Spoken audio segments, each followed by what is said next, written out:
यह एक छोटी सी कहानी है जिसका नाम है ईमानदार लकड़हारा। एक समय की बात है, एक छोटा सा गांव था जहां एक गरीब लकड़हारा रहता था। वो दिन भर जंगल में लकड़ियां काटकर अपनी रोजी रोटी कमाता था।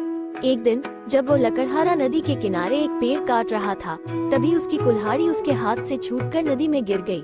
नदी बहुत गहरी थी और लकड़हारे के पास दूसरी कुल्हाड़ी नहीं थी। वो बहुत दुखी हो गया और सोचने लगा कि अब वो अपना काम कैसे करेगा।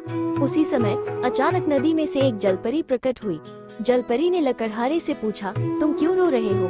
लकड़हारे ने अपनी समस्या बताई कि उसकी कुल्हाड़ी नदी में गिर गई है और अब उसके पास कोई साधन नहीं बचा जिससे वो लकड़ी काट सके। जलपरी ने उसे आश्वासन दिया और नदी में डुबकी लगाई। कुछ ही देर में वो एक सोने की कुल्हाड़ी लेकर बाहर आई और लकड़हारे से पूछा, क्या ये तुम्हारी कुल्हाड़ी है?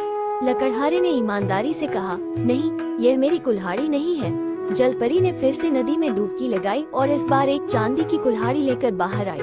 उसने फिर पूछा, क्या ये तुम्हारी कुल्हाड़ी है? लकड़हारे ने फिर से कहा, नहीं, ये भी मेरी कुल्हाड़ी नहीं है। अंत में जलपरी ने लकड़हारे की लोहे की कुल्हाड़ी निकाली और उससे पूछा, क्या ये तुम्हारी कुल्हाड़ी है? लकड़हारा खुश हो गया और बोला, हाँ, यही मेरी कुल्हाड़ी है। जलपरी ने उसकी ईमानदारी से प्रभावित होकर उसे वो कुल्हाड़ी दे दी और साथ ही सोने और चांदी की कुल्हाड़ी भी इनाम के तौर पर दी। लकड़हारा बहुत खुश हुआ और उसने जलपरी का धन्यवाद किया। इस कहानी से हमें ये शिक्षा मिलती है कि ईमानदारी का फल हमेशा अच्छा होता है।